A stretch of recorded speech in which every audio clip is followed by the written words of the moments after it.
ஒரு நாட்டு விமானப்படையின் பலம் என்பது எதிரி நாட்டுக்குள்ள வேகமாகவும் அதே வேளையில் ஆழமாகவும் தாக்குதல் நடத்துறது. எதிரி நாட்டோட தாக்குதலை மிக துல்லியமாக துரிதமாக முறியடிக்கிறதுல இருக்குது. இந்த ரெண்டையுமே ஆப்ரேஷன் சிந்தூரில் மிக கச்சிதமாக முடிச்சிருந்தது இந்திய விமானப்படை. பாகிஸ்தானில் பயங்கரவாத முகாம்களை தகர்ப்பதாக இருக்கட்டும், பாகிஸ்தான் விமானப்படை தளங்களை தாக்குதலாக இருக்கட்டும், இந்த ரெண்டையுமே மிக துல்லியமாக நடத்தியிருந்தது இந்திய விமானப்படை. அதே வேளையில் இந்தியாவை நோக்கி பாகிஸ்தான் ஏவிய ஏவுகணைகள், ட்ரோன்களை இந்திய வான் பாதுகாப்பு கட்டமைப்புகள் வானிலையே சிதறடித்திருக்கிறது.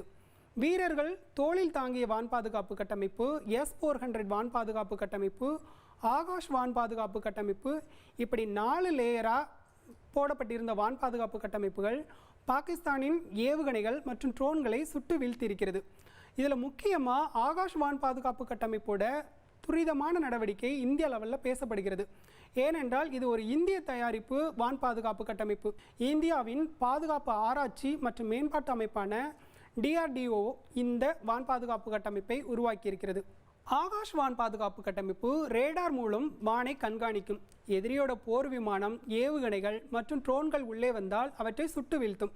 ஒரு 40 கிலோமீட்டர் சுற்றளவில் கண்காணிக்கும். 20 கிலோமீட்டருக்குள்ள எதிரியோட இலக்குகள், அதாவது போர் விமானங்கள், ஏவுகணைகள், ட்ரோன்கள் வரும்போது அதனை சுட்டு வீழ்த்தும். அப்படி இந்தியாவை நோக்கி பாகிஸ்தான் வீசிய ஏவுகணைகளையும் ட்ரோன்களையும் வானிலையே சுட்டு வீழ்த்தியிருக்கிறது ஆகாஷ் வான் பாதுகாப்பு கட்டமைப்பு. சீன தயாரிப்பு ஏவுகணைகள், சீன தயாரிப்பு ட்ரோன்கள் மற்றும் துருக்கியின் தயாரிப்பு ட்ரோன்களையும் சுட்டு வீழ்த்தியிருக்கிறது. ஆகாஷ் வான் பாதுகாப்பு கட்டமைப்பின் திறன் குறித்து பேசப்பட்டதும் ஆனந்த கண்ணீர் விட்டிருக்கிறார் இந்தியாவின் முன்னாள் விஞ்ஞானி பிரகலாத் ராமராவ். 1990களில் ஆகாஷ் திட்டத்திற்கு இவரே தலைமை தாங்கி நடத்தியிருந்தார். ஆரம்ப கட்டங்களில் திட்டம் தோல்விகரமாக போனபோது தோல்வியில் இருந்து பாடம் கற்று வெற்றிகரமாக முடித்ததாக சொல்கிறார்.